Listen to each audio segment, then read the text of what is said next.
Welcome everyone. We are, apologies again for the late start. We're going to be working today, germane to some of the material I presented yesterday to put in place observer processes for a model. Now, to make the best use of time to allow us to focus on this task or this class of tasks, we're going to be building on top of a model that we already built for in a previous lab session. So specifically, I would like to draw your attention to a model which you will find on the appropriate websites. It is called, on the Fields LMS, a minimalist communicable illness neighborhood mobility model. You can go download it from there.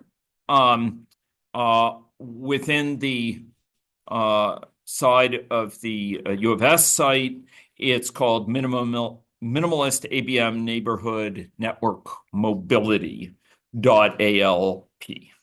Now, I'll further share just to allow it to be easily at hand, said model using mechanisms here. I'm sharing it in the chat in case you want to just grab it from the chat. You're welcome to do so, and it should be available for download there as well. Okay, great. Okay, so let's, in short order, open up that model. I'm going to be making up a little bit of time here, so apologies for needing to go quickly. This model, I'll close all others to avoid getting confused. Oops, so I'm going to do close all others. Here we go. Okay, so you may recall this model. The essentials of it is we have a overall environment, which has homes, workplaces, community places, and population.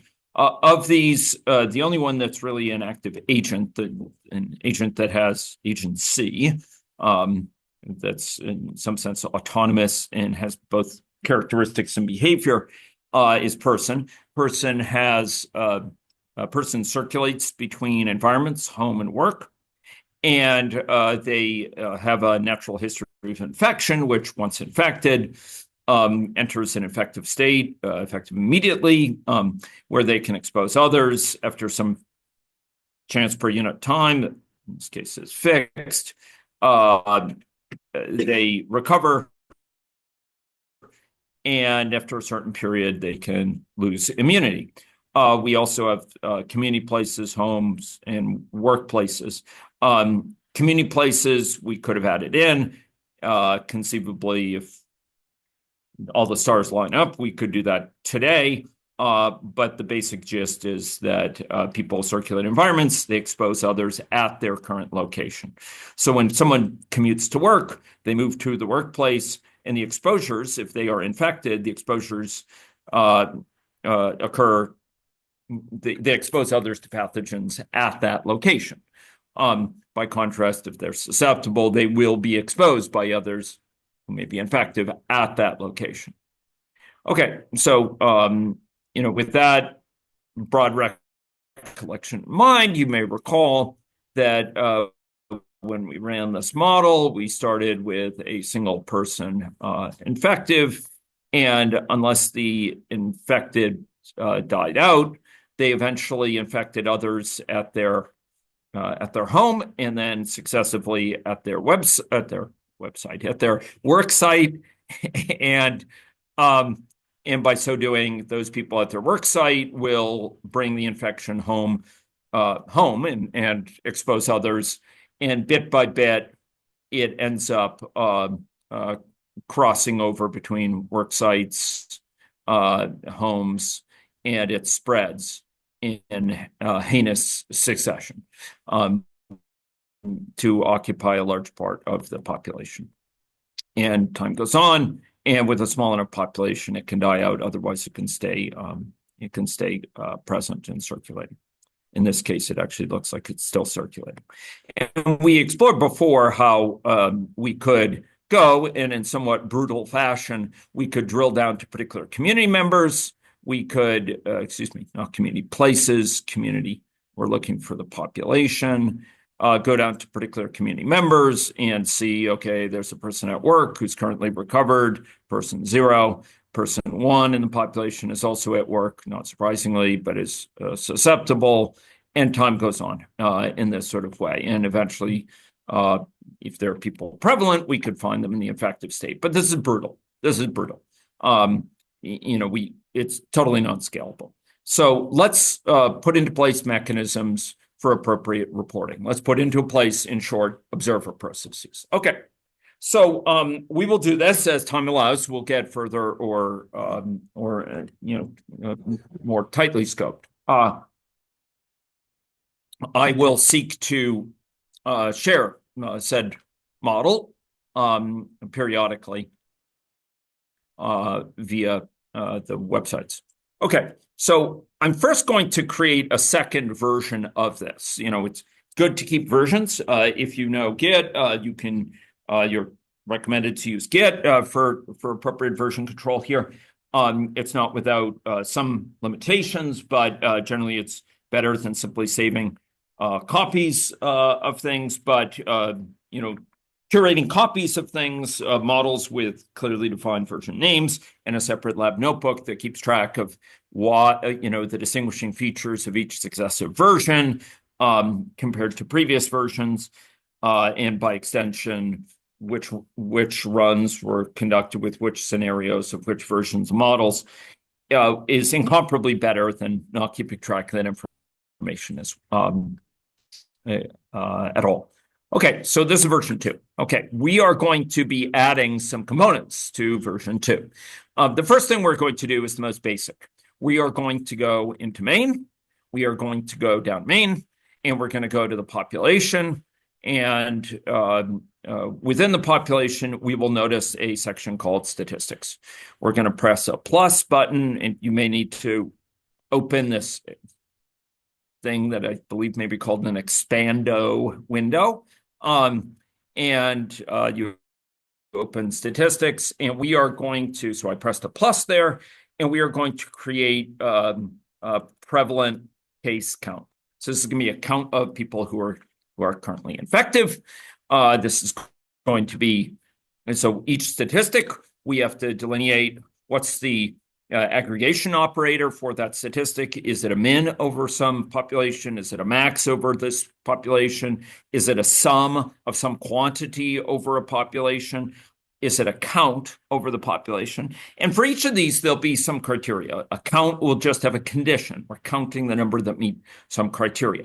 A sum will sum up some expression, some formula for each person in the population that meets some criteria. An average will average the value of some expression, some formula for people who meet a criteria.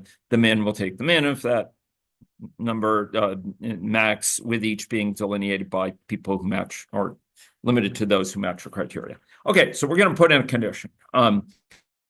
In order to do this, there's a little light bulb, and it will tell you can refer to the person as something called agent. So we're going to say, we're going to count the number that are in a certain state. These are people. Each agent is the agent in the population. That's a person. And we're going to say in state infected. But as it turns out, we can't just do that. That's a bit too glib, because it says, well, infective, what is infective? Maybe there's people that can be infected and birds that can be infective for a West Nile virus model. Maybe there are cervids, like with that model I showed last time of chronic wasting disease. So we need to say person.infective. It's infectivity with regard to person. Notice this is a capital P. It's actually the person class has a notion of infectivity. So it's referring to this particular state. And it's what, for those for computational background, may find comfort in knowing that it's a static variable. Okay. So having done that, person.infective, we can build. It's a happy camper of a model. and we can run.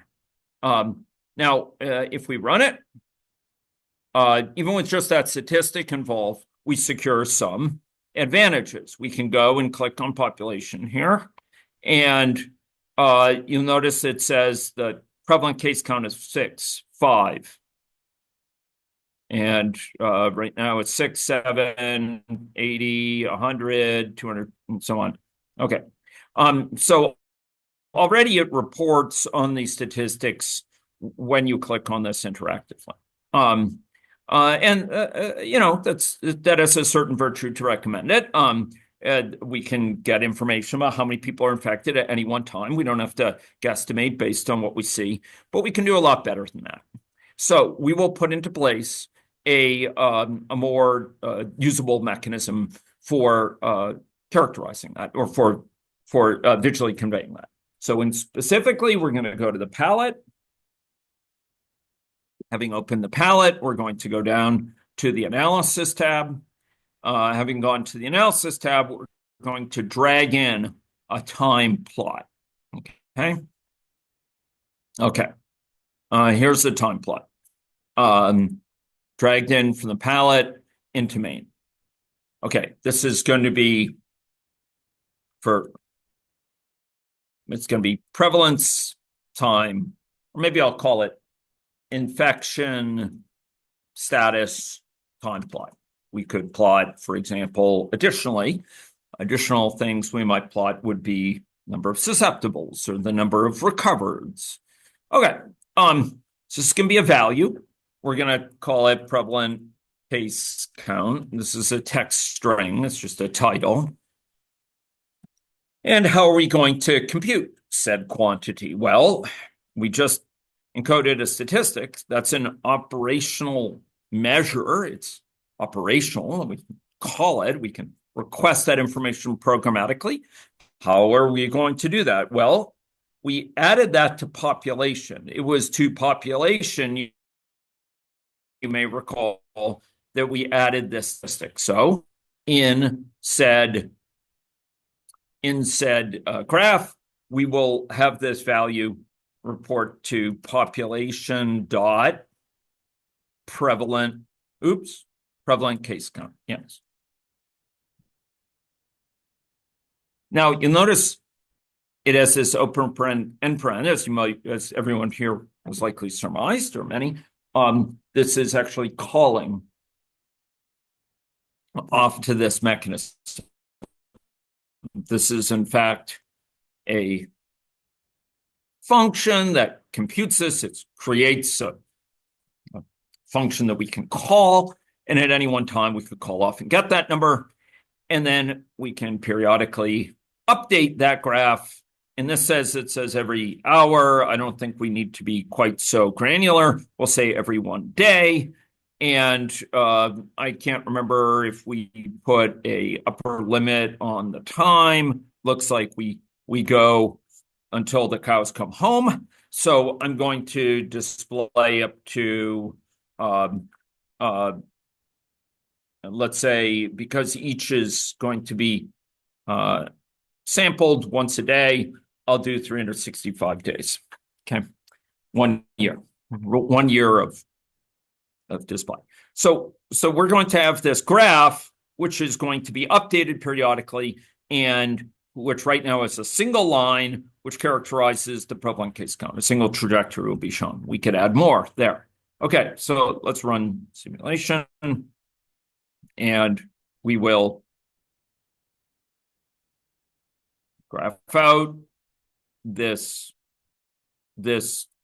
number of people who are infected over time. And here we go. We can see that it's excuse me, this x-axis, I realized I misspoke. The x-axis is actually in the time unit of the model. The time unit of this model is hours, which means that this is rather limited. I said 365 days, and I sit corrected. There should in fact, it is true, it only updates once a day, but this is, well, excuse me. No, it should display 365 samples, which is 365 days, is my understanding. But the axis is indeed in hours. It's shown in hours. Okay. So maybe I'll make that a longer time frame here, just to have it be scrolling less. We may also in this scale, we'll put in a 365 time window. Okay. And I'm just scaling up by a factor of 10. I should have computed 24 times 365 so that I could well, okay. Anyway. Okay, anyway, so we're going to plot this out, and what we will see is a more meaningful experience of graphing the prevalence over time. You see a certain set of circulations as the infection undergoes outbreaks, and then at some point it dies out entirely. It dies out due to stochastics. Okay. So here we have a model that we can now get some semi-useful information out of, like looking at the number of people in the population. I should have noted while running, and forgive me, I'm just going to start running it again. And having started it here, I'll let it run again for a modest amount of time. Here we go. And I'm going to go to this, and I'm going to copy this. You'll notice that there's a little widget up here, a little gadget up here on the upper right, that we can use to good effect. So, for example, if you have Google Sheets up, or if you have Microsoft Office, or you have LibreOffice, you can go and copy this into LibreOffice. And as normal, LibreOffice is troubling me with a bunch of preliminary questions and mumbles. I will go drag this down again, and we will paste this in, and we can get a characterized number of individuals who, after a certain number of hours after the beginning, 24, 48, 72, 96, what the prevalent case count was here. And that could, of course, allow us to create a graph external to this. So I could do insert somewhere in here in LibreOffice. There is a nice little graph widget, and I could go create a little plot. More to the point, I could go save this out as a CSV file, and you could import it to your heart's content into our studio, or R without RStudio, or into a Python environment, and create more sophisticated and rather more aesthetically pleasing plots. Okay, an easy way to export data generated in the model. Maybe I'll leave LibreOffice open for now. Okay, so this was version 2. I'm going to post this to the various course sites, and it is possible I will encounter some permissions issues while doing this if I haven't renewed the session. Yes, okay, so let me go log back in and engage in requisite frobbery, and I will then complete that posting. Okay, here we go. Models built-in class. There we go. File. Okay. And we are added that in, and then to the fields course, I'm going to add in. Oh no. Okay. Yeah. Hey, sorry, I just want to make sure that everyone is able to follow this along. This, so I'm just going to call it ABM mobility V2, infection mobility, and here we go. Okay, and come and get it. Okay, so back to the fun minds.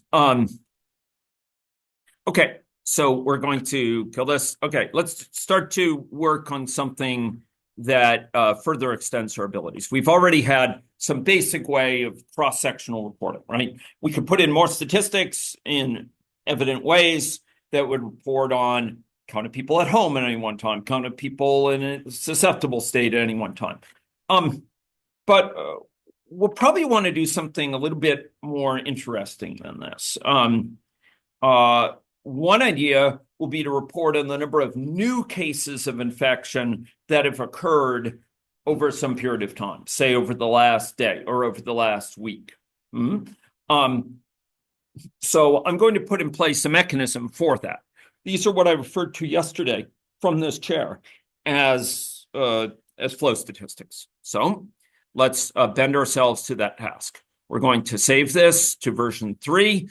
Anticipating the work to come. And we're going to put into place mechanisms to do this said reporting of changes over time. Okay, so what we're going to do is as follows. We are going to add we're going to add requisite mechanisms to allow us to sample periodically a count that will be a tally that will be accumulating about how many people have gotten infected.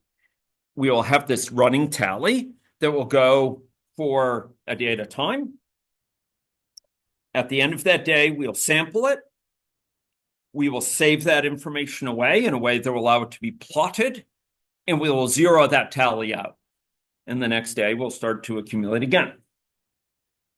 That stored version of it will be plotted in a live way as we're adding these things in. Okay, so let's bend ourselves to that task. So there's a couple of things that are needed. The first thing is we are going to add to the model a variable. We're going to add it to main. This is really important because we're going to be adding a cognate variable at an individual level later to person. So bear this in mind. This is going to be count cumulative infections. Okay. I could have called it count of cumulative infections. In a pinch, I would have called it cumulative infections. The type of this variable in main is int. It's a count. And it has an initial value of 0. It's going to return to that value every beginning of every day. Now, if we want to count the number of cumulative infections, where in the model would that have to be incremented? Like at what mechanism in the model would this variable need to be changed? Not use signals in an expressive hand gesture that it lies within the person, further down in the more detailed the model. This, folks, is where this mechanism characterizes an infection occurring in the model. Now, mind you, it could be that in some models, there'll be several places in the model, right? There might be some infections that occur from exposure to surfaces, some that occur by extension from aerosols in the environment, and some from closer interactions. There could be HIV transmissions that occur because of needle sharing and others that occur because of sexual contact. And we may, in general, we might wish to break those out or clump them. If you wish to just clump them, you could undergo what we're doing here for just a lumped one of these. Every time we increment the same variable. In other cases, we might have separate variables to indicate different particular pathways to infection. Here, our task is simpler. This is where infection occurs. This is the process by which a susceptible turns into infection. It's lent an appropriate name of infection and not, I would note, transition 47. Here,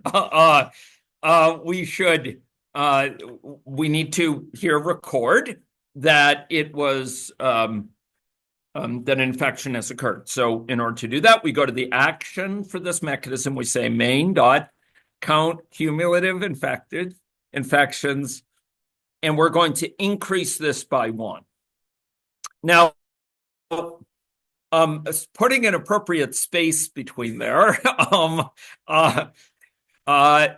to signal clearly what we're dealing with, we could add in this sort of way.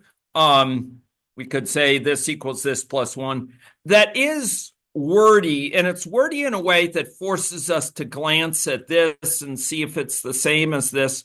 And there's actually an idiom, a programmer idiom, that there's actually 2 of them of relevance. We could say plus equals 1. And that says make it 1 bigger than it otherwise would have. There's even a terser idiom, which I will show, but from which I will retreat, chastened, that's plus plus. And you will see that sometimes. It is frequent enough, this idea of I want to increase it by 1, that it actually is lent its own operator. I find this an appropriate balance for those new to it. It tends to be transparent enough for those new to this that it doesn't throw them off, but terse enough it doesn't require extra cognitive overhead for those experienced to understand what's going on. By contrast, if we add this equals this whole thing plus 1, it does force us to kind of glance at both sides to make sure we understand what's going on, which imposes cognitive load where it needn't be imposed. Gratuitously imposes cognitive load. Take it from an old software engineer. Okay, so we do this equals this plus 1, and we should now have a variable that rises over time. Let's go watch our handiwork. Run early, run often, make sure it builds, make sure it's happy. Oh, I should have emphasized there needs to be a semicolon after it because we're telling do this. Make this happen. This is a command. It's not just a formula that's computing something and giving back a value. We're actually changing something here. So this needs a semicolon after it, just like reporting out the status here with trace ln to the so-called console. Reporting what's going on needs a semicolon after it because it's doing something. That's undertaking some change, some command. So we need that. Okay, let's go run this thing. Run. Okay. And you'll notice that this is actually incrementing. It's rising over time, reflecting the cumulative number of infections. So even if we just had that, this might be instructive to examine. We could at any one time tell how many cumulative infections there have been, but we don't want to stop there. This is just the first part of a multi-stage episode. So we have our count of cumulative infections. Great. Now, we are going to go and put in place a plot that is going to report this. This is going to be familiar territory, but it's useful.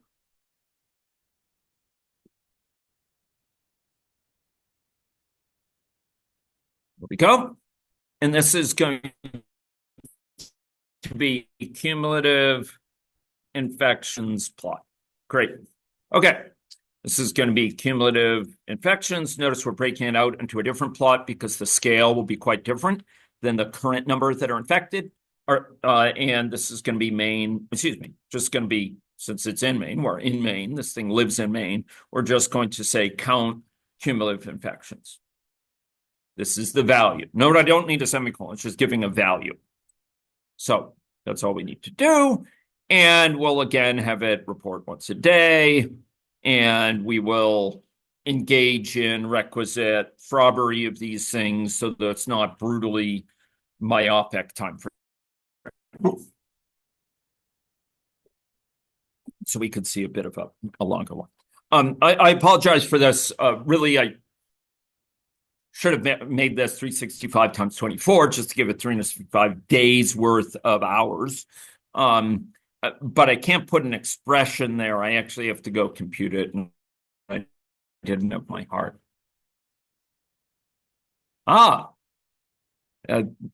So I admire youthful vigor and exertion initiative. So 8,760 is the number. Young Matthews has schooled us. So there we go. And I will put it for this as well. And my conscience is salved, if I to speak in iambic pentameter. Okay. So here we go. And we will run this. And we can plot out as time goes on the number of the prevalent case count and the number of cumulative infections. The number of cumulative infections shoots up, and then it rises roughly linearly until said point where it might actually flatten out, meaning the infection is no longer spreading. And you can see we've had just short of 4,500 infections at that point. Okay, now we're at a waypoint in our exertions, but we've actually shown a useful mechanism in and of itself. And we're going to use this pattern to good effect. We're going to have a variant of it now. And I found that students, there's actually a way there's several ways we could take this, each with trade-offs. I found for some reason students tend to find it easier if I do it the following way. We're going to have a count cumulative infections for day. Count cumulative infections is over the entire time frame. Count cumulative infections for the day is going to be a running tally just for this day. What did I do? Well, I used a sleight of hand. I actually clicked on this, dragged, and dropped to copy it. I could alternatively have done a copy by keyboard action and paste just as well. And I renamed it for day. Okay, here we go. This too will live in Maine. Okay, next we're going to go to person. And with some hang from the trade-offs involved, the brutality of the repetition involved, I'm going to copy this line and say a for day here. So we're just going to have it increase on a per day basis. And I hope you'll forgive me that I haven't posted it. I'll be posting it after this thought is completed. Okay, so we're going to have a running tally per day. On a per day basis, we're going to be incrementing this count of cumulative infections. Okay, on a per day basis. Okay, next. We are going to, so each time an infection occurs during the day, we're going to increment this. What's going to be different now is that this is going to be just a running tally for the day. So let's go to the palette. Let us go to this agent element palette. We're going to drag in an event. And this is going to be called new infections reporting event. Were we only health scientists, I would call this incidence reporting event or incident case count reporting event. I'm giving it a name. It's a little bit more intention revealing for those who are different background. New infections reporting event. This is going to be an event that goes off once per reporting period. So this is no longer going to occur once like our initial infection event. It's going to occur cyclically every day. So every day, at the end of the day, for us, a bell will toll. And this tolled bell is going to be reporting. It's going to be reporting the incident cases which have transpired in the past day. Okay? Okay. So here it goes. Every one day, this is going to happen. What is going to happen there? Well, two things are going to happen. One is we're going to take the tallied up to this very time, and we are going to squirrel it away where it can be appropriately graphed and exported later. Number two, we are going to zero it out so that we can begin the tally again tomorrow. Now, there's other ways we could have accomplished this. We could have taken the difference between the cumulative count now and as it was a day ago and taken those difference. For some reason, students have seemed to find that more confusing. But you should be aware if that's a rather pleasing option in my view. Here, though, we're going to store this away. And to do that, we're going to go back to the agent palette, to the analysis palette. And we're going to put into the model a data set. And I'm going to call this new infections data set.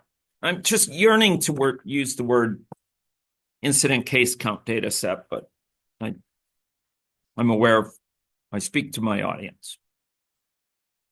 New infections data set. Okay. Now,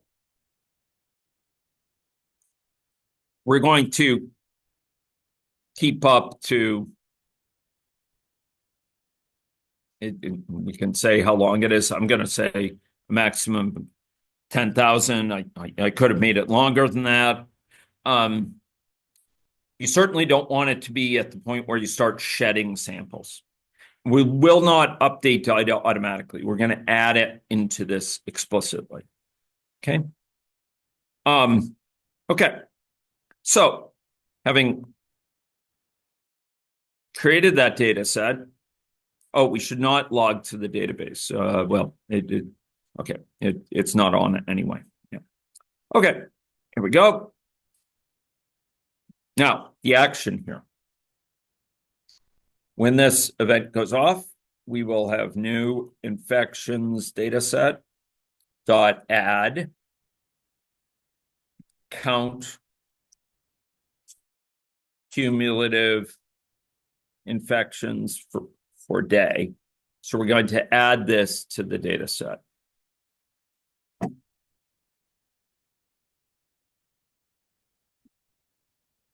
So we're going to squirrel away the value we totaled up, our tally for the past day. It's going to have some number, 11 people infected in the last day. We're going to put it into this data set. Next, we're going to zero out that tally. Count cumulative infections per day, not count cumulative infections per day. We're going to set it to 0. We're going to reset it so that tomorrow will be a fresh day and we'll be accumulating counts there. Now, this data set is going to be accumulating things. And, let's heed Jeff McDonald's exhortation of always keeping the model close to running. Let's heed my exhortation of build early, build often, and run early, run often. So we're going to go run this model, make sure it builds happily. I will be posting it forthwith. And here you'll notice that as time goes on, we will have the samples accumulating as days go by. Here we go. We're several days in now, and indeed in our data set, we are having a running count of the number of new infections in each successive day. And that's all nice and good. We can, in fact, take this, if we run it for considerable time, and this gets a large thing, we can take this, we can pause the model, we can take it, press this little copy button, and once again, we can go over and use a spreadsheet to its advantage, and we can export these number of new infections, 24 hours apart. These are the number of infections that have occurred at each day. Being clear, what's going on is that each time someone's infected, we are recording that in our tally, and then once a day, we're taking that total tally, we're adding it into this data set, and we're zeroing out that tally to start anew tomorrow. So it's recording a running count of those who were infected for the day, and then we export it. But let's create a little graph of it. We know all about graphs, and we know about 8760. So let's go drag this in here. And we will have, new infections time plot.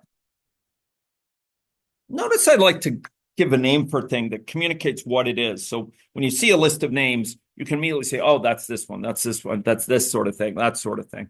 I find that intention revealing. So this will say new infections. I'm tempted to say incident case counts. Okay, you'll forgive me. You could say new infections if you'd like, but potato, potato, tomato, tomato. Okay, for me, this is the intention revealing. And I'm going to say here the name of this data set. So now we're going to select data set. And which data set is it? Well, speak on. It is new infections data set, named worthy of itself. New infections data set. Okay. And we're going to update every day as we are wont. And we are going to keep 8760 samples as computed by Young Matthews. What's that? Sorry?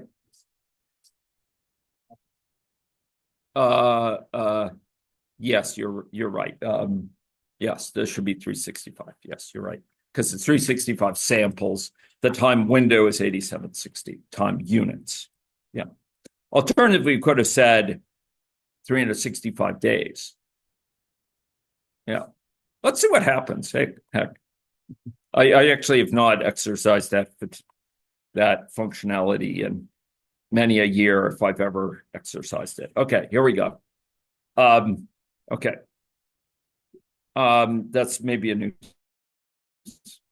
comparatively newer software affordance. Okay, so here we have new infections data set. We're plotting out this data set that we created here. Okay.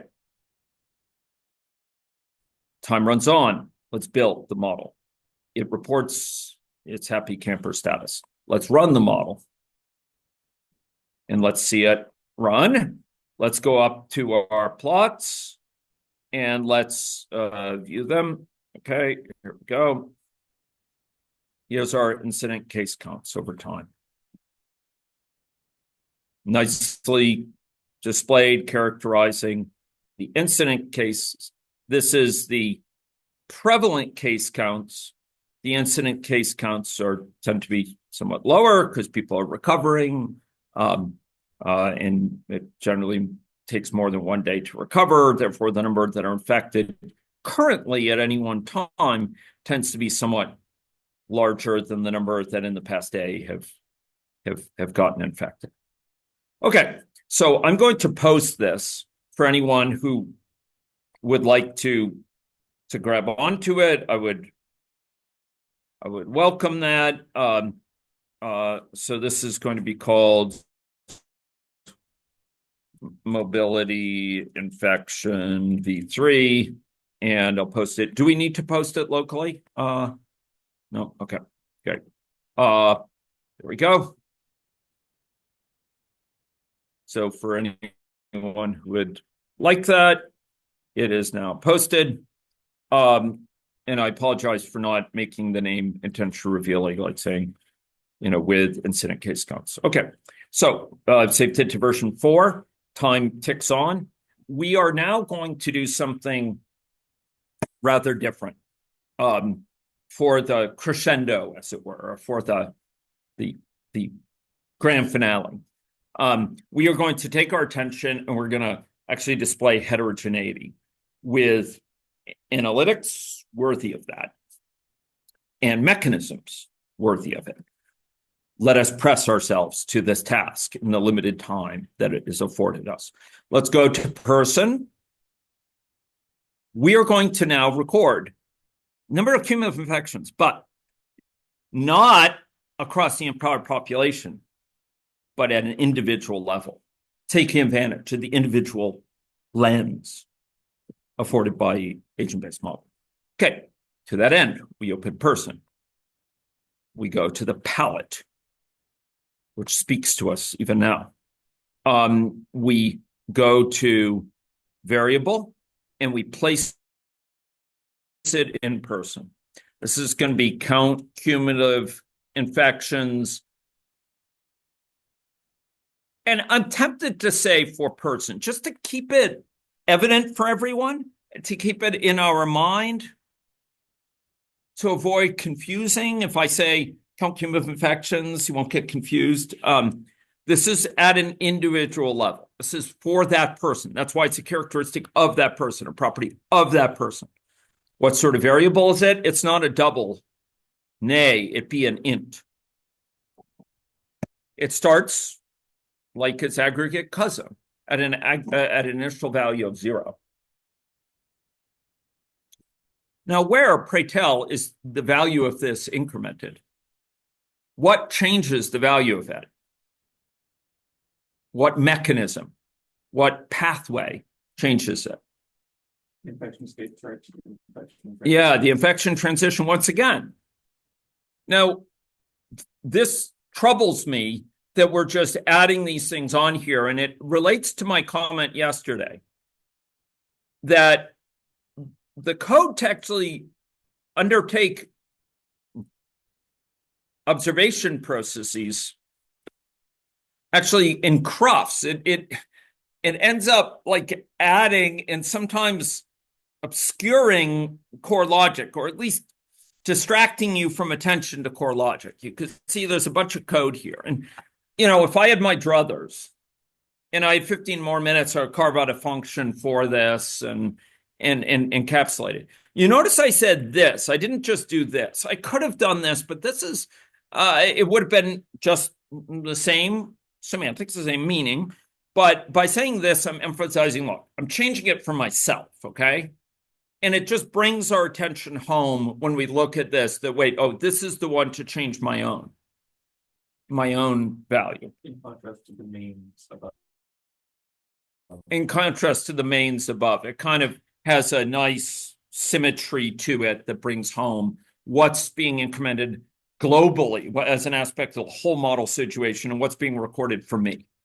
This refers to me. It's a reference to myself. It is optional here, but I would argue this is a case where it confers value by sharpening our thinking or by reminding us. Okay, so we're adding 1 to this thing.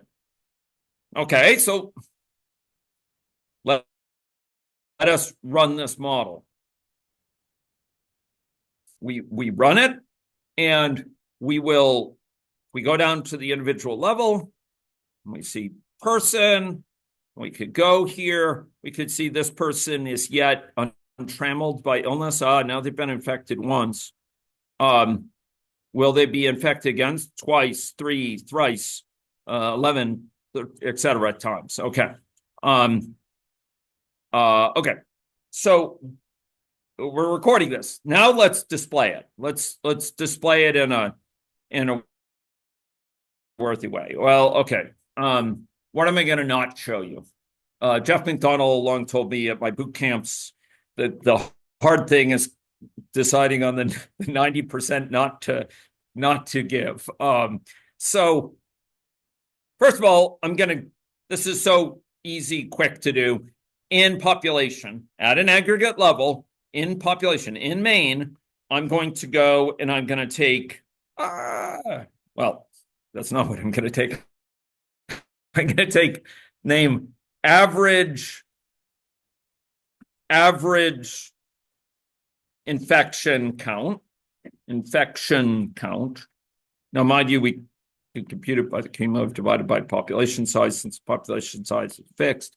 But if we added varying population later, that wouldn't be so true. We're going to take the average of what expression? Remember, we call it agent. Agent dot, and it's cumulative. And let's see if today the gods of autocomplete favor us. They do not. So I think this is called cumulative infection count for person. Is that right? Well, let's build. Let's use building to our friend. No, it's cumulative infection count cumulative infections per person. When I was a young man and carried yet even then the blush of youth, I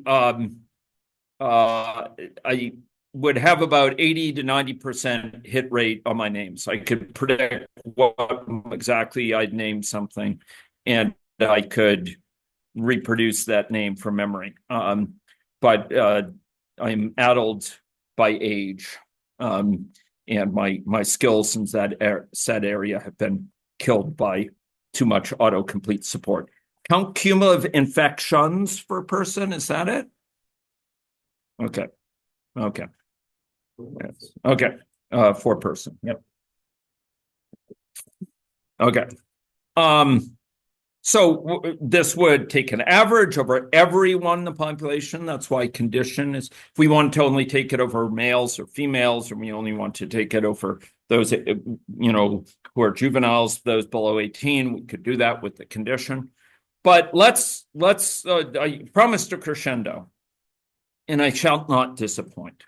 So, with your leave, I will turn to adding a pair of supports for said crescendo.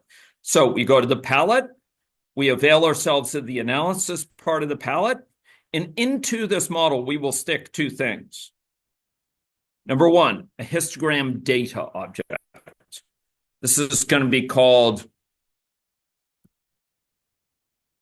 count, cumulative infections per person histogram data.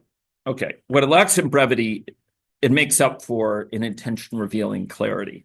Okay, it was troubling me to say cumulative infections histogram data because I don't want it to be confused with the aggregate one.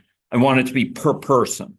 And it is a histogram data object, and I want to convey it's a histogram. Okay, we won't change anything. We'll leave its bins to be 10. Maybe, yeah, fine. I'll leave its bins for 10 in the interest of time. Next, so that was a histogram data object from the top of the analysis palette. Next, in our closing minutes, I will complete the thought. We're going to add, and you will forgive me for my lapse. I thought that name wasn't the worst name I've ever created. So I'm going to copy that and I'm going to paste it here. But instead of histogram data, it'll be histogram. This will be the histogram. And this will be cumulative infections per person is the title. That again is just a piece of text.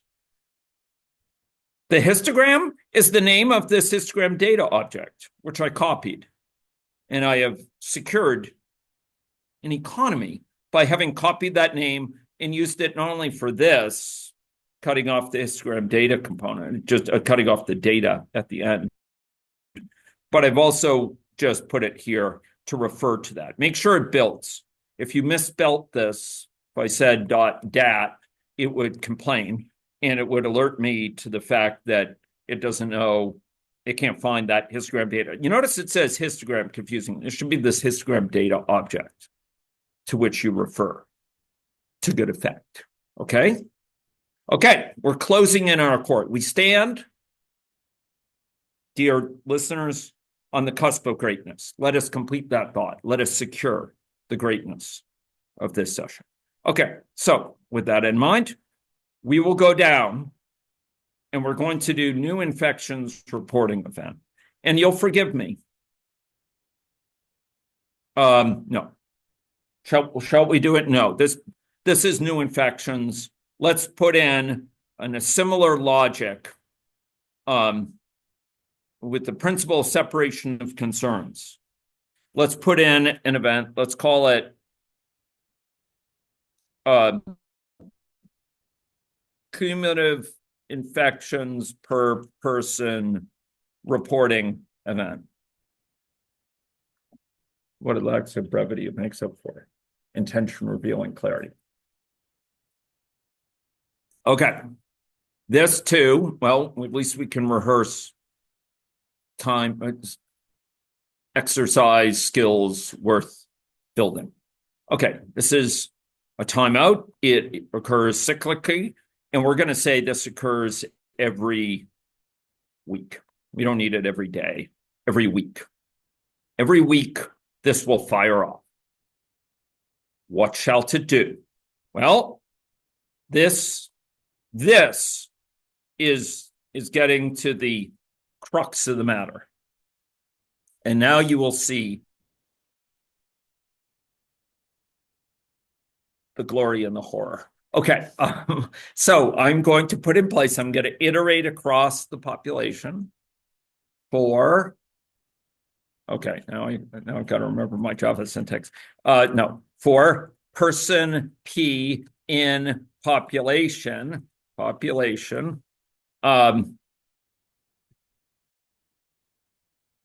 indenting is a key skill. Indentation communicates. Indentation is a key part of rendering code clear and in a manner that communicates structure. It's easily ignored, but when we ignore it, we do so at our peril and the peril of all viewers. We also do so at the pains of acute aesthetic distress on the part of certain professors. Okay, so here, person, we are going to be populating this histogram data object. So here we're going to go. We created this histogram data object. It lived up here. Cumulative infection per person, histogram data. So first we have to clear it. Cumulative infections. Now this is where autocomplete is your friend. Go and choose the histogram data one. I'm moving it up and down, but it's this one here. Hey, oh, why aren't you doing that? Okay. Dot, I think it's called reset is my, yes. Okay. Okay. We reset it. We clear all values in there. We don't want to have previous values from previous reporting. Next, we go through and we go that same thing.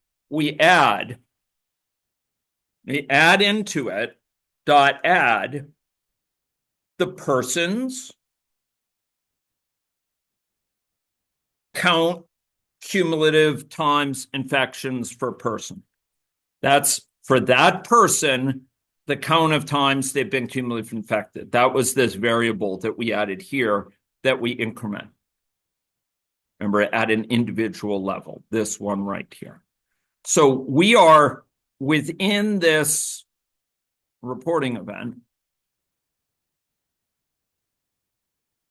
adding that value in to our histogram data object. One by one, we go through each person in the population, adding each person's count of cumulative infections in to be summarized by the histogram.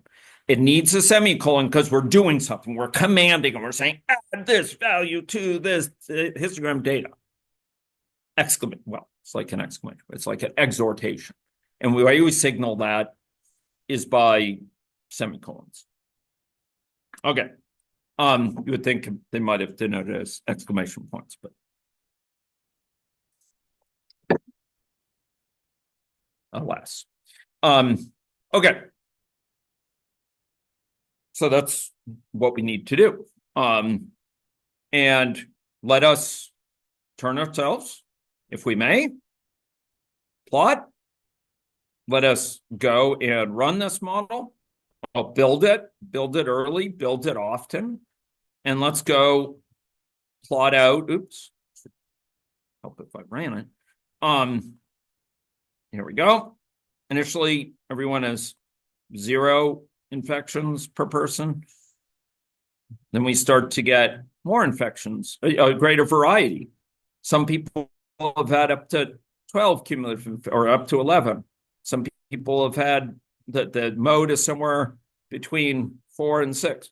Okay, now we could change declaratively. We could go to this histogram data object and we could have tweaked and set the number of bins that we want to say. We could set what those bins are, but I will leave it to the initiative of youth to engage in said process. We could also copy this. Notice we can engage in copying. Notice it gives the mean here. Unfortunately, it does not give the median, but it gives the mean, 10.83. I'm going to go over to my spreadsheet and I'm going to paste this in. And what we will have is a characterization of the cumulative distribution function, the probability mass function associated with the number that have fallen between 4 and 6.4 infections, 6.4 and 8.8, 8.8. So this is giving the fraction of the population of people in the population who have had a count of infections cumulatively to this point that falls within that range. And I know these boundaries are not what you would prefer to impose, and I would invite you to go and, change the value, the interval size to be fixed at 1 or 2, and to tailor those to your content. But we do have a probability mass function and a cumulative distribution function, which we've imposed. But we are hopefully somewhat inspired by the crescendo of sorts. We have reached the summit of our exertions today, and we have exhausted the allotment of time that we have for today, and I've kept you beyond the promised time. My regrets at that. I hope this is useful. I will go post this model immediately for anyone who got lost following along, and I look forward to seeing everyone from this seat tomorrow. Take care there.